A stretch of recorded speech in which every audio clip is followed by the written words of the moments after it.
Yo, j'espère que vous allez bien. Aujourd'hui, on va se retrouver sur un deck qui n'a pas de nouvelles cartes, mais qui est toujours aussi fort et sûrement un des meilleurs decks actuels. L'avantage de ce deck, c'est que vous pouvez vraiment tout battre. Et ce deck est capable de faire des choses assez absurdes, notamment des armes qui vous font en total de 36 de dégâts. On l'a fait tour 2 avec ce deck. Euh, et en plus de ça, contrairement à un voleur miracle, avec les coins, celui-là est plus stable. Donc on va voir la decklist ensemble. Et puis voilà, je vous laisse savourer un petit peu le petit tour 2 qui est vraiment les choses, enfin le tour le plus absurde que vous pouvez faire. Parfois vous pouvez partir tour 3.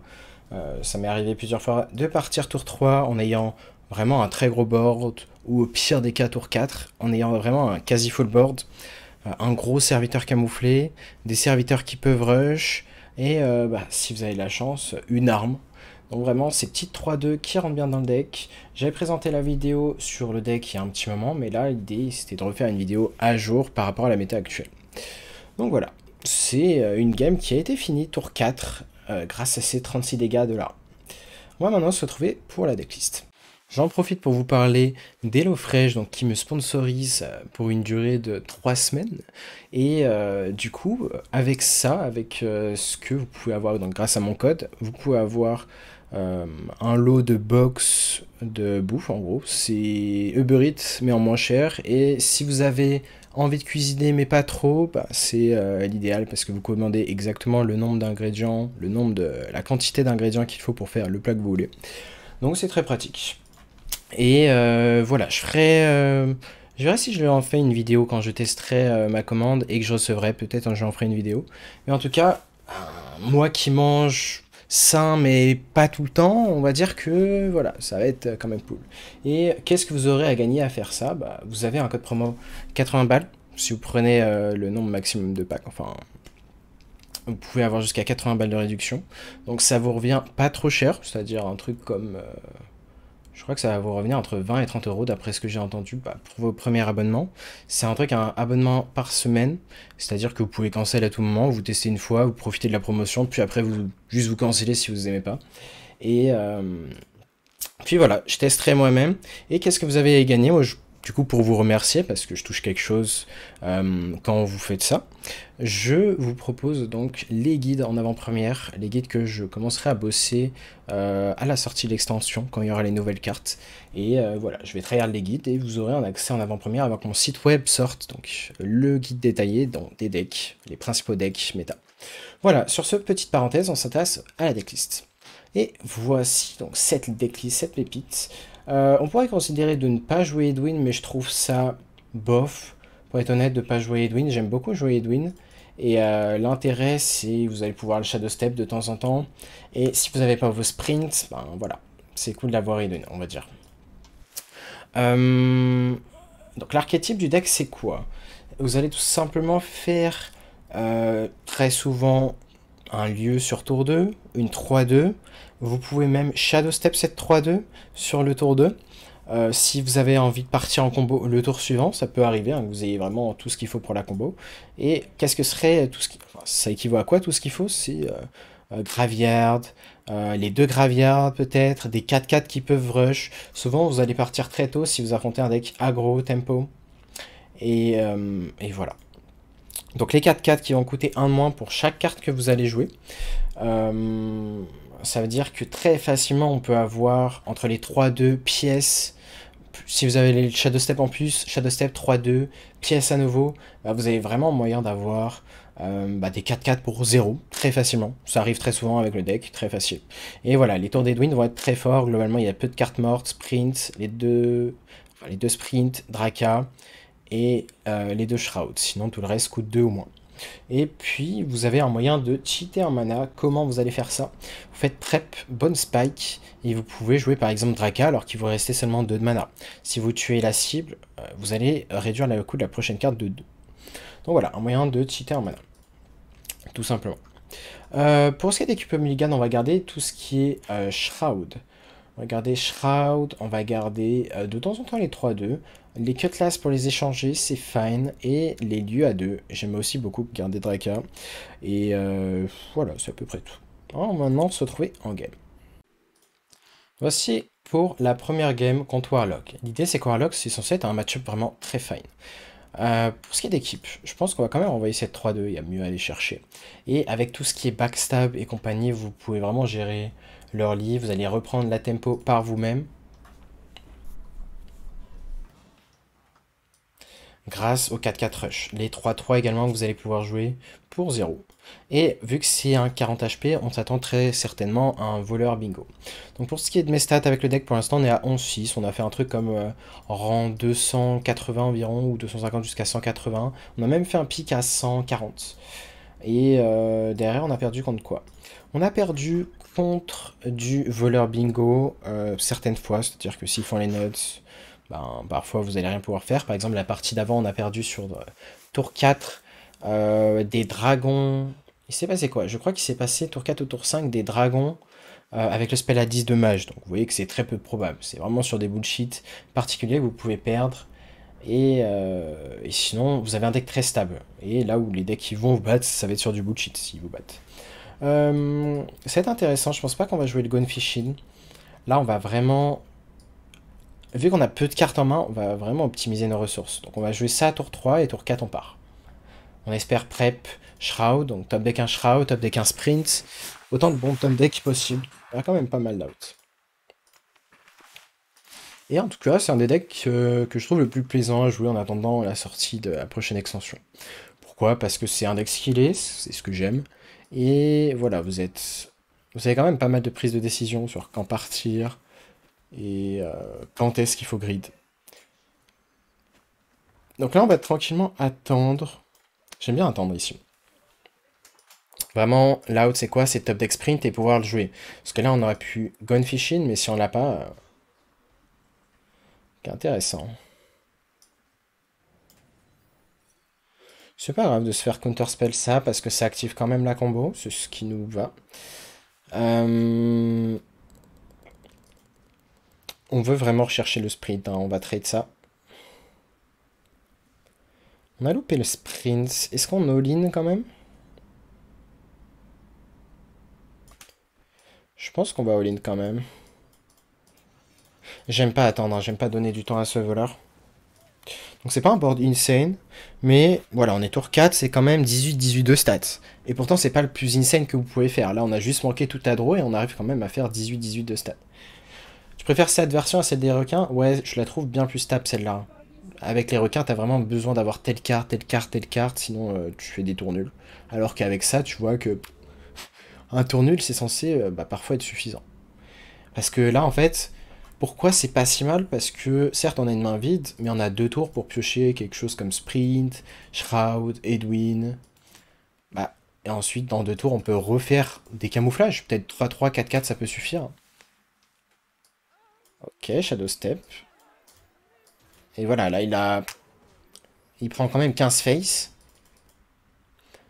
Et il va y avoir une nouvelle vague très bientôt. Donc voilà, c'est vraiment du bullshit. Là, on va voir s'il a un spell cher qui peut jouer. Il faut la combinaison d'un spell cher qui est bien. Donc là, il en a eu un. Avec le Trickster. Sinon, bah, il fallait une prep. Sinon, il était rect. Donc, on va voir si on peut faire quelque chose. Les mailbox sont pas si mal.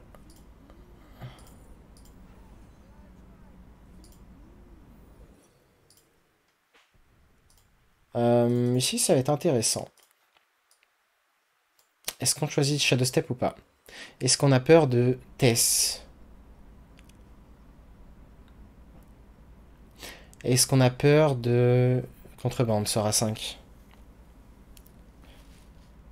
Je pense qu'on va juste faire un all-in, hein. De toute façon,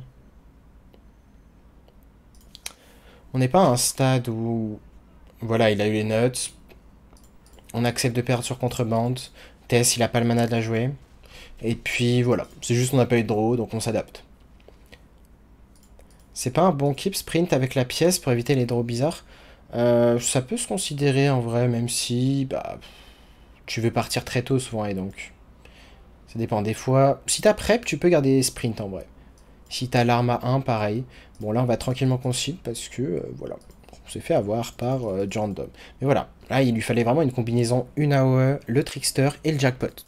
Combinaison de 3 cartes. Là où nous, on avait notre pioche, ben, c'est pas grave, on faisait Draka et on finissait la game. Donc voilà, c'est pas grave de perdre celle-là. On se retrouve dans une game 2 contre potentiellement un druide. Et on va cette fois-ci garder le sprint. Avec le cutlass, on a une chance de réduire son coût. Et voilà, parfois ça peut être le seul moyen de perdre, de blanc. Donc certes, ça peut être un peu lent, ça veut dire que je vais pas le faire contre un d'exo, notamment. Mais ici, ça me va.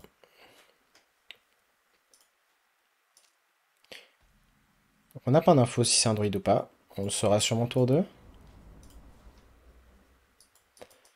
On a Shroud. Est-ce qu'on va avoir envie de faire Shroud ou plutôt Dancer?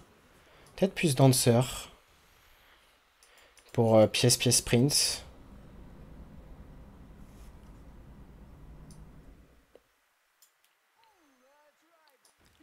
Ouais, tuer ça. Pourquoi? Parce qu'on veut pas qu'il récupère la pièce maintenant.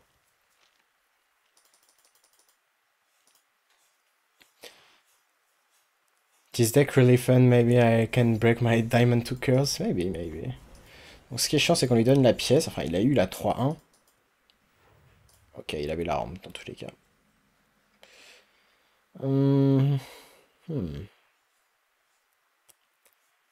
Je pense qu'on doit pièce print ici. C'est chiant de lâcher nos pièces.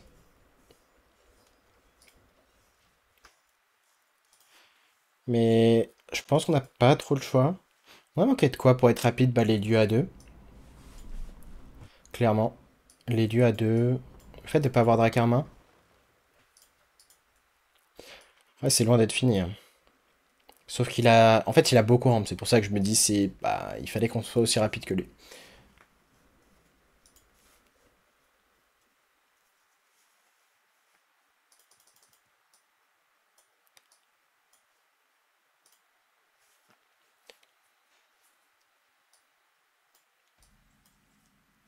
Ok, les doubles lieux.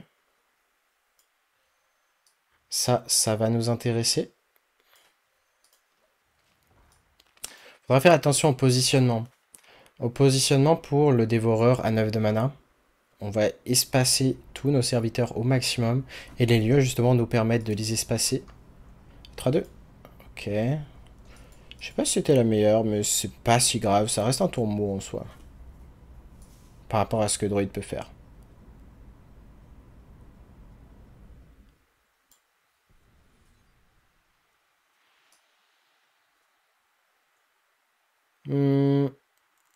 Je pense qu'on va juste faire ça. Et il faut voir si on a envie de partir en Edwin ou pas.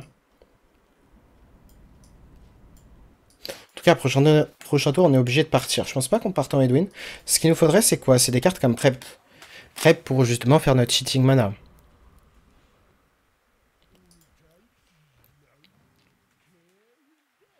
Ok, parfait, on a une target. Prep.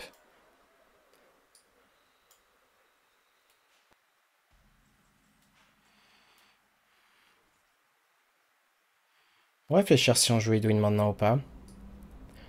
On va sûrement jouer ça. Pièce. Rejouer. Donc on risque de jouer ça au passage. On peut choper la prep. C'était la pierre, hein.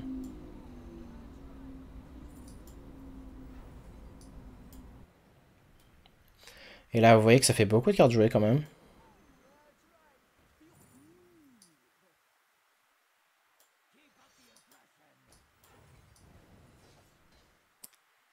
Il faut voir si on tue pas une de nos créas ici. Pour justement faire de la place. Je pense qu'on va le faire. On pourrait faire ça pour pas lui donner de pièces, mais il peut la récupérer lui-même de toute façon.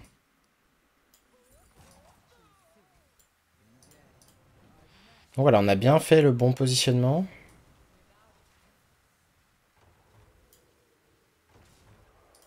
Et on va voir si ça suffit.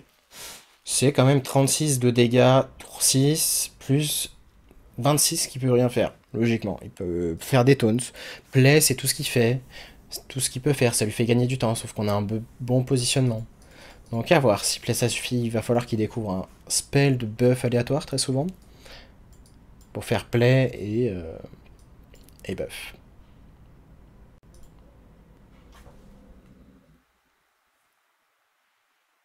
Il doit rechercher des buffs, hein. Mais en soi, de buff, il y a moyen que ça le permette de tanker. Et il peut se permettre d'aller avec sa 7-7 face. Donc on va voir s'il a la play. Il a la play. Premier élément pour gagner.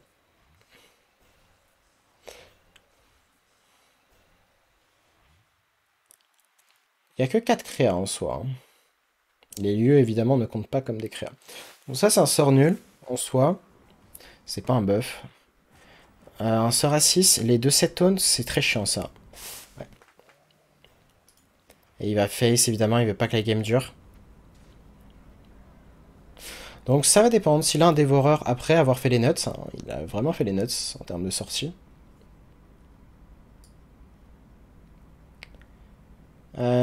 On va laisser ça sur la gauche.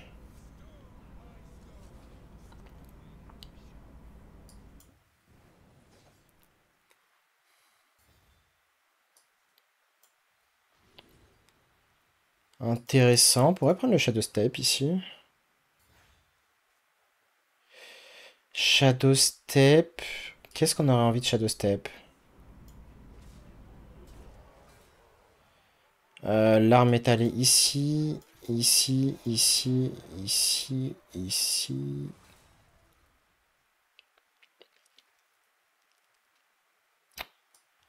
On va changer ça dans tous les cas. Dommage de ne pas avoir réduit ça.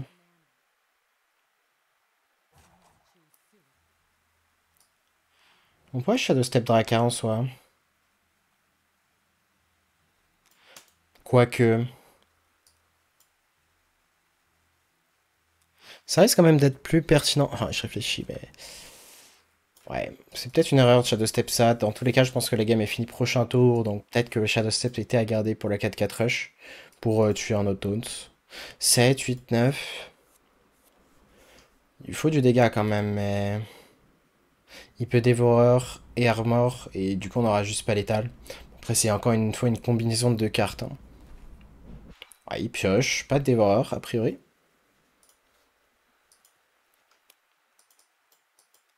Donc, ouais, des fois, les games vont être pas simples. C'est pour ça que bah, c'est un deck skillé, hein. Il y aura des tours skillés à avoir. À faire.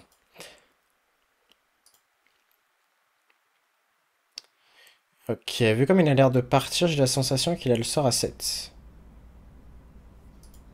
Non.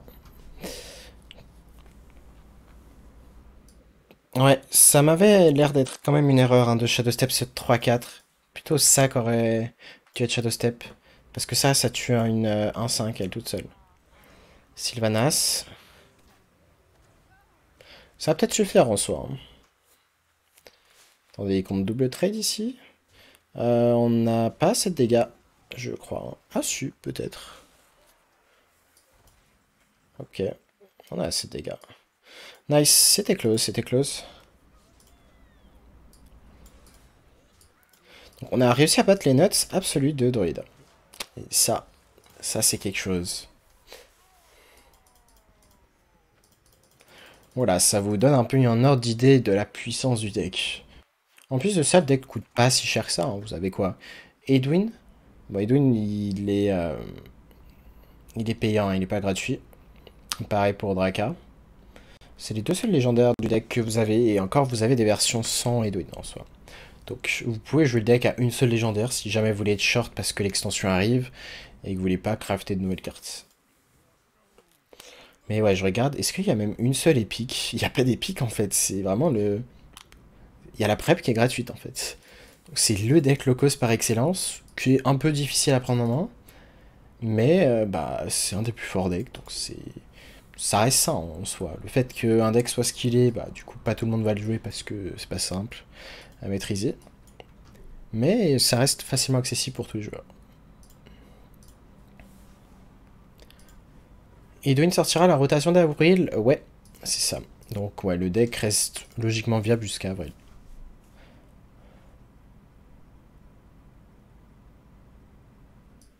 On va faire juste Graveyard ici.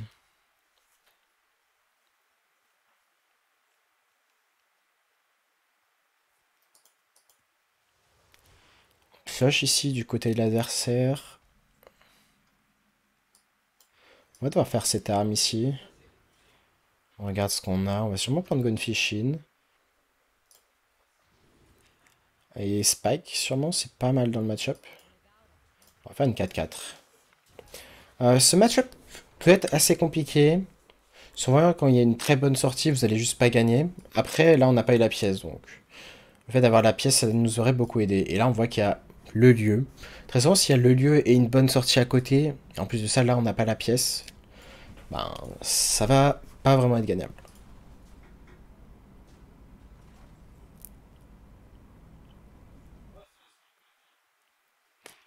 On va réfléchir ici. Je pense qu'on va juste faire un Edwin Tempo.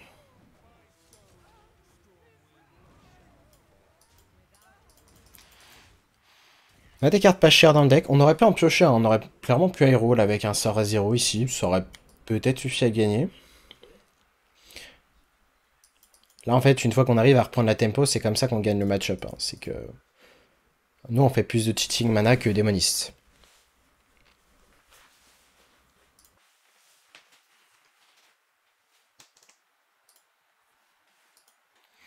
Les 1-1 sont très chiantes. Ok, intéressant. Prep, sprint. On a plein de cartes pas chères à top deck. Ok. Cette main m'intéresse. On peut considérer d'aller face au passage. Ok, pas de carte à 0, dommage ici.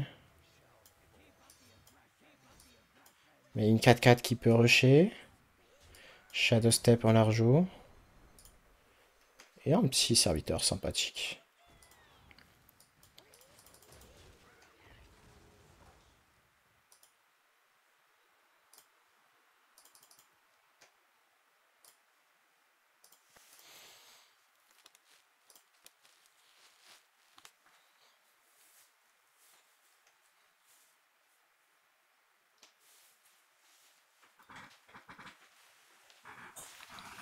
Donc là, on va avoir ça qui va être actif. À tout moment, on chope quelque chose à 0 de mana.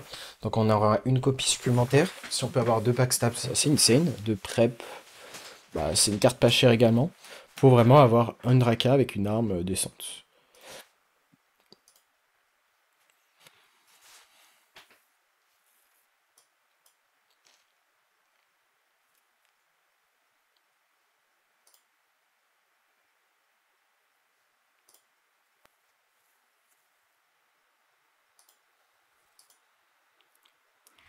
Un autre circle, est-ce qu'il va aller face? C'est la question qui m'interpelle.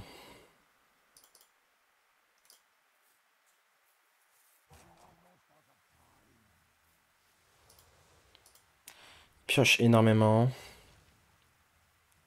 Ok, il compte trade, ça nous va, hein.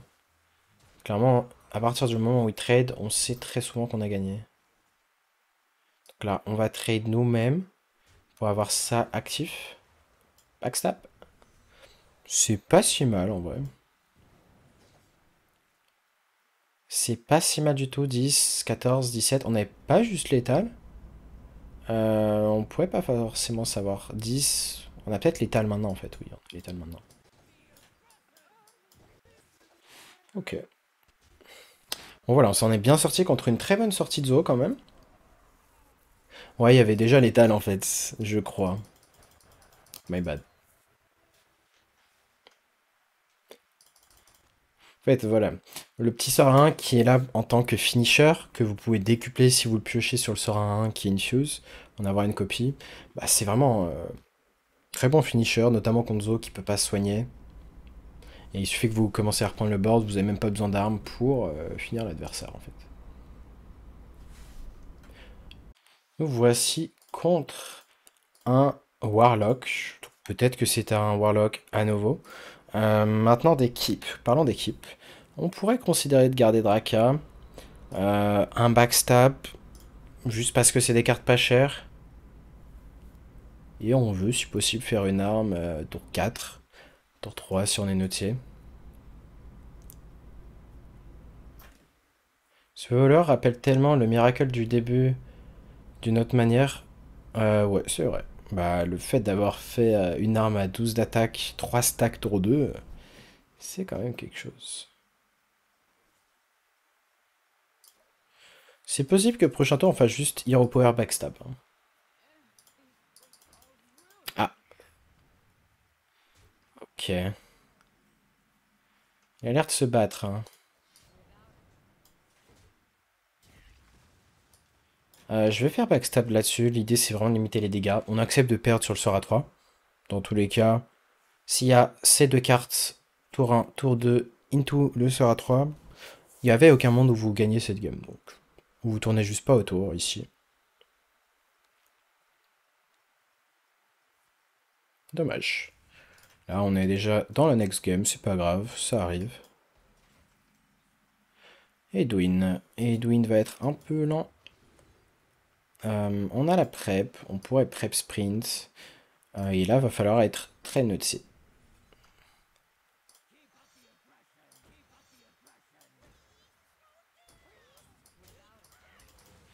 On tue ça, hein, parce que dans tous les cas, si on commence à trade les 1-3, on gagnera pas.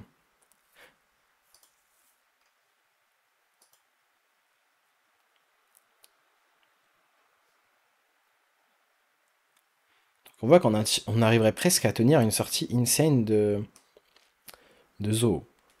Presque, hein. On va mourir, mais presque.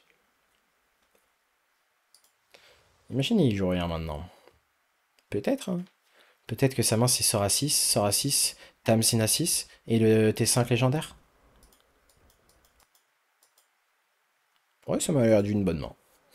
Je sais pas vous, mais moi ça m'a l'air bien. Et du coup, on va prendre plein de verres de trade ici. Est-ce qu'il y a autre chose? Non. Backstab, Bone Spike, autant de draws pas mal ici. Pour justement nous permettre de jouer les doubles graveyard.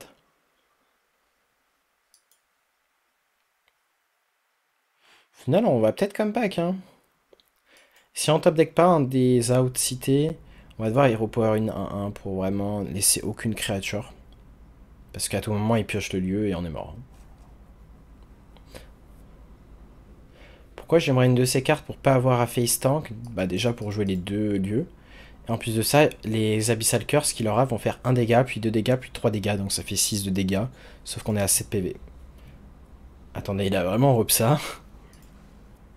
Après, il est peut-être pas content de faire ça, mais on n'est pas content de prendre ça, nous.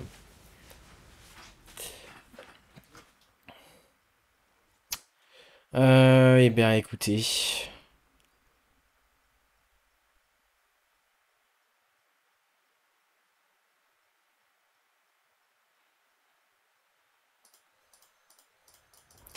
Écoutez, je vois pas de winning play, hein. Il a eu la sortie qu'il fallait.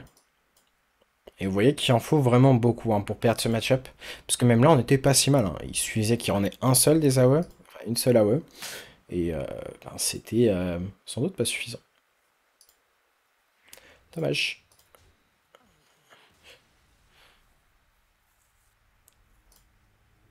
On affronte un paladin. Match-up contre paladin, c'est close, en vrai. Ça peut être un voleur également. On va garder Cutlass Shroud, parce que ça va très bien ensemble. Et ouais, pareil, j'ai perdu une fois le match-up contre paladin. On l'a fait 2 fois en tout. Et quand on a perdu, c'était vraiment close, hein. Ça jouait à rien du tout, hein. Ça jouait à 4 PV. Et il était sous carriel, donc c'est la partie a duré.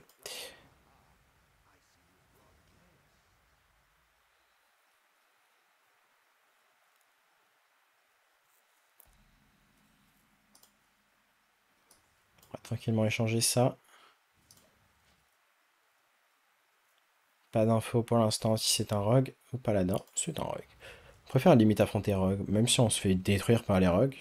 Mais c'est plutôt des sorties très haute variance qu'on a affrontées, donc c'est normal de se faire détruire.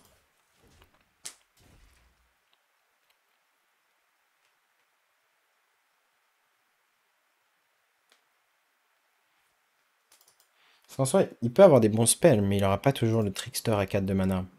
Et il peut aussi juste avoir Trickster, mais des spells de merde. Ok, draw, très très cool, ici. On va jouer ça pour optimiser le mana. On va prendre l'info sur ce qui est au fond du deck, je pense. Quoique, c'est quand même une draw supplémentaire, hein. Bon, tant pis. On accepte de pas prendre l'info sur ce qui est au fond du deck. Et en échange, bah, ça fera +1/+1 de stats sur la 1. Oh, et on est content, hein, quand on voit ce top deck. On est très content. Oh, Spike.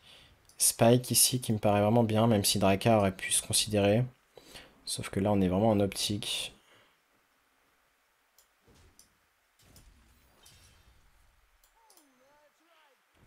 On est vraiment en optique.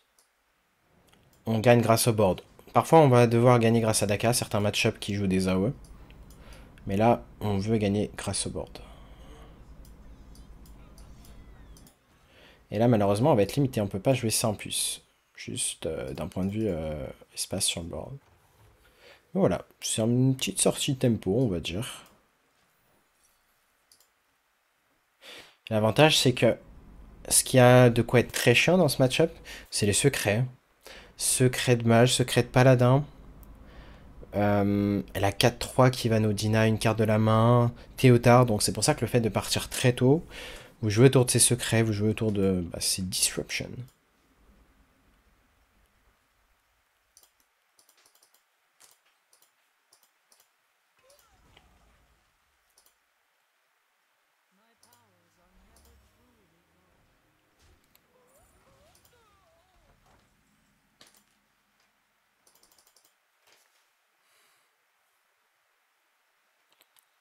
Intéressant, hein.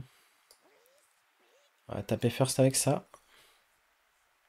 Noble Sacrifice, on s'attendait à ça.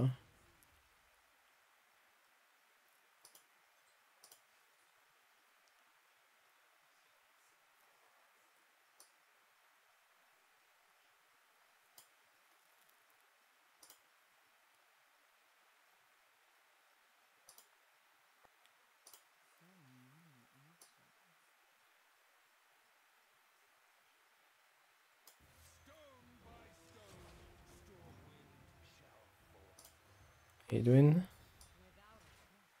On tue ça. Face. On va quand même devoir tuer ça, on sait jamais s'il a une AOE aléatoire, même si je pense pas qu'on batte une AOE aléatoire. On sait jamais, l'AOE DH qui fait 4 à tout le monde, l'AOE de mage, Flame Strike. On a au moins 2 créas qui survivent.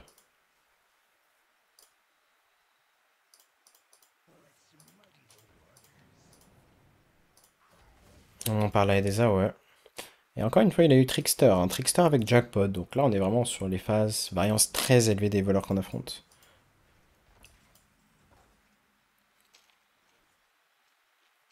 Mais c'est pas grave, hein, c'est loin d'être fini. Et je vais vous le montrer maintenant.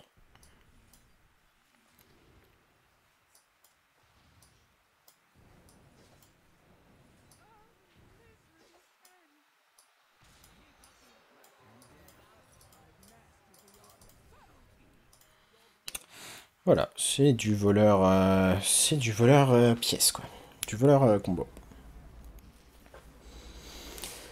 Et maintenant, bonne chance, hein, il peut répéter une AOE qui fait 5. Si ça se met dans le bon order, il va tout tuer, parce qu'il va faire Aegwin et l'AOE avec plus de spell damage. Donc ça va être sûrement un 50-52 de ne pas finir la game tout de suite. Et derrière, s'il a du heal, s'il a Scabs, le Chak, eh bien, on va juste perdre. Parce qu'on n'aura plus assez de dégâts. Donc voilà, ça va être sûrement un 50-50 de finir la game, et on va dire en termes de stats purs, il faut qu'il ait fait 7 sorties et que derrière il réussisse le 50-50 et qu'il ait également Scabs. Ah, il peut pièce Scabs, my bad. Du coup, on perd juste sur pièce Scabs en fait. Donc on va arrêter, on va arrêter de chercher à calculer trop de stats. Pièce Scabs, on perd. Si là, la question c'est est-ce qu'il hésiterait? Non, je pense pas qu'il hésiterait, hein. Nice, bon order. On a gagné le 50-50.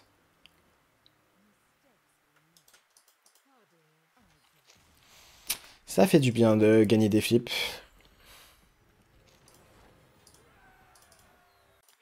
Et on a l'air d'affronter un DH. Pour l'instant, je suis à 1-0 contre DH. Le match-up, je l'estime vraiment fine, hein. Quand t'es contre ce voleur en DH, t'es vraiment pas content. Le fait de ne pas avoir la pièce, ça veut dire qu'il va falloir faire une très bonne sortie, très rapide. Ou du moins qu'il n'y ait pas de relique en face. Parce que à sortie bullshit égale, je pense que le voleur est bien devant. Parce qu'il peut rien faire face à une arme. Le DH ne joue juste pas de casse-arme. Et ouais. Bah, la dernière fois, on a gagné justement grâce à une grosse arme. Il n'y a même pas eu besoin de board. Maybox Dancer. Ça pourrait se considérer le Shadow Step. J'aime bien. On va pas lui donner de pièces. Pour pas qu'il fasse pièce, pièce, héros par exemple, qui serait un peu chiant. Quoique on a moyen de gérer le board grâce au 4-4 rush. Ouais, c'est juste bien de pas lui donner de pièces pour pas qu'il cheat en mana, genre pièce, pièce, sort à 5, qui pioche. C'est pas le tour le plus insane qu'il peut faire, mais bon. Ok. Toujours en recherche des lieux de Draka.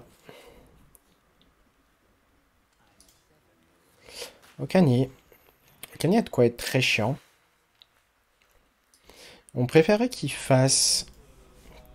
En quoi?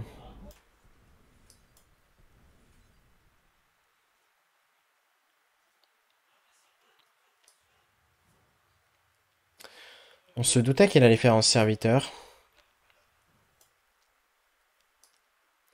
Deux cartes ont été jouées. On pourra pas en jouer quatre, hein.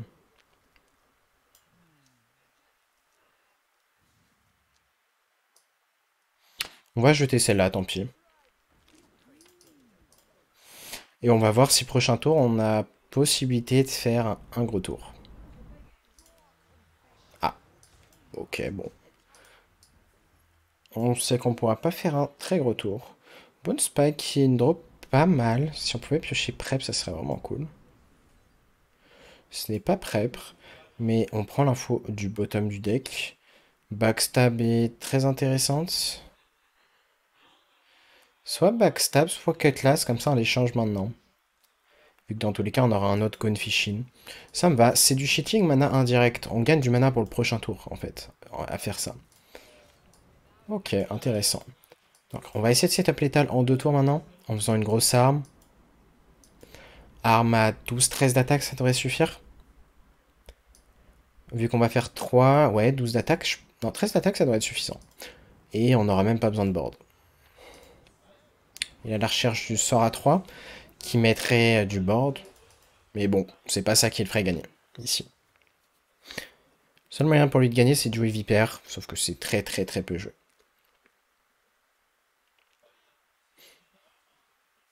Et là, on est dans un spot, je dirais, confiant à plus de 90%. La 2-6 est passée, on a peur de rien. Va peut-être falloir une plus grosse arme si jamais il a le héros, parce qu'il peut en monter à 34 PV. Ça veut dire qu'on va le mettre à 31. Il faut une arme à 16 d'attaque. Est-ce que ça va être possible? On verra.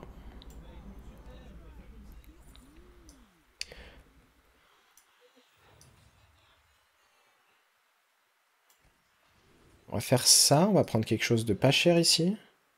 On va dû faire ça first pour vider un peu le fond du deck. Intéressant.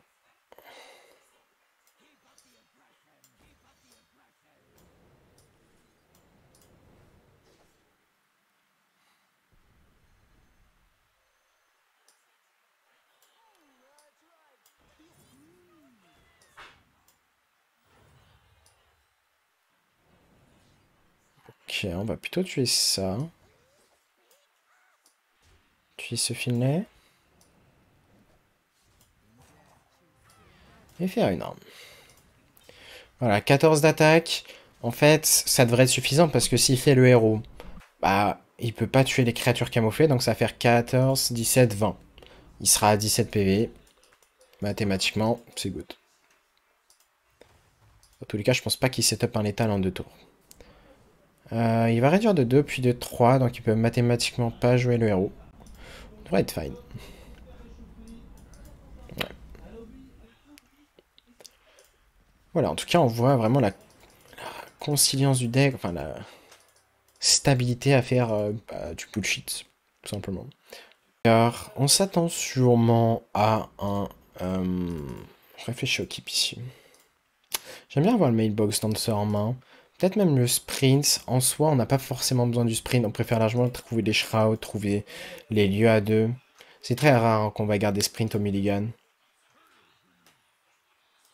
Mais un Rage Warrior, ouais, on n'est pas mécontent de l'affronter. Et ici, on pourrait tuer sa créature. Troc, ça peut être vraiment très chiant. Donc autant le tuer. Je pense que ce match-up est quelque chose comme 65-35. Et en soi, on peut se faire prendre de vitesse, donc faut voir. Hein. Ouais, donc sorry, j'ai été interrompu. Ici, on a juste joué une Mabel Dancer. Il n'y a pas besoin d'overreact, pas besoin de backstab, pas besoin d'essayer de jouer ce créature. Hein. Il y avait peu de chances de pouvoir la jouer. Et faut prendre son temps ici. Hein. Faut prendre son temps. Il a récupéré une pièce.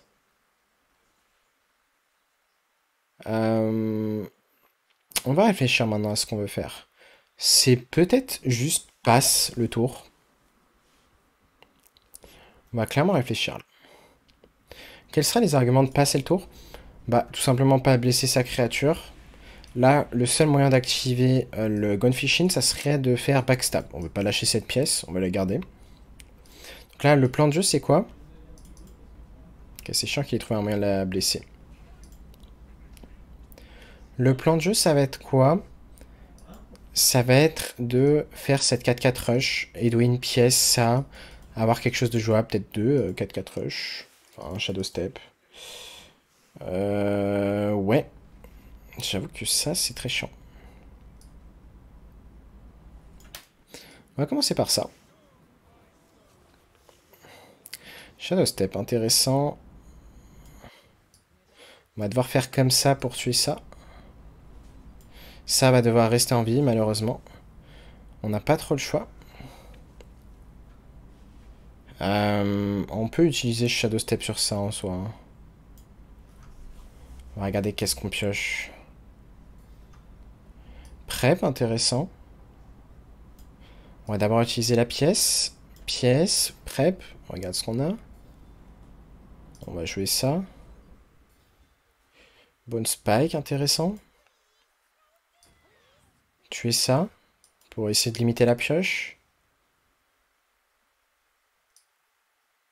On pourrait rejouer ça.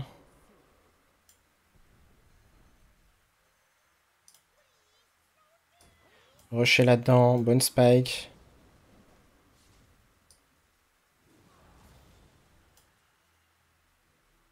Et jouer les Dwayne à nouveau.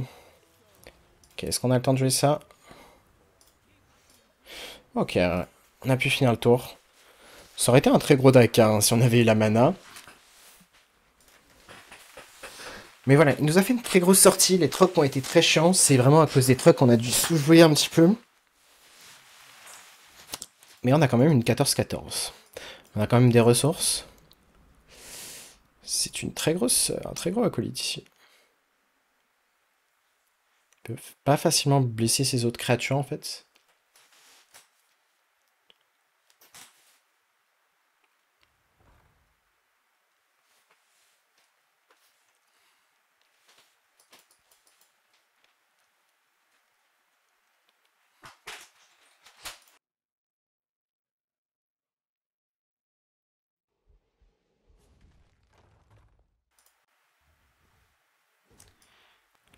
On dirait qu'il veut rentrer les dégâts face, oui. Ça fait sens, hein. On va piocher. Intéressant.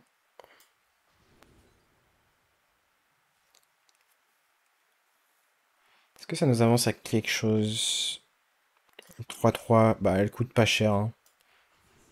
Pas de prep, dommage. On a pu jouer Draka ici. Sûrement prendre sprint, hein, parce que la game peut durer. Ici, on va blesser ça. Tuer ça. Et on réfléchit maintenant. Sinister Strike, on joue ça, ça me paraît fine. Dans tous les cas, on va repiocher plein de cartes. Et ensuite, on avisera pour faire un Draka. On a pioché un peu à l'envers, hein, dans le sens, on n'a pas eu de Draka et de lieu pendant un moment. On affronte une sortie vraiment très très énervée. C'est le moins qu'on puisse dire. Mais la force de son deck est quand même limitée. Est-ce qu'il va trade? Je suis curieux. Trade, c'est pas un si mauvais play de sa part. Mais on a l'out de piocher l'arme à 1 pour face tank la 6-2. Et derrière de connecter cette 14-6 face. Je crois qu'on va pas avoir le choix de rentrer cette 14-6 face, hein, sinon on gagne jamais.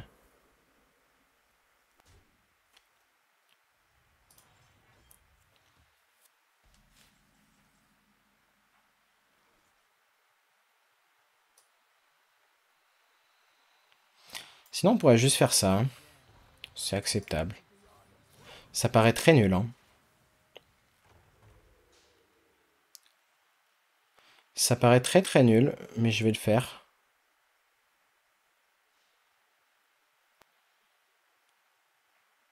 « 3, 4, 5, 6, 7, 8... on perd sur la deuxième arme. Est-ce que j'ai envie de jouer autour de la deuxième arme? Je suis pas sûr, hein.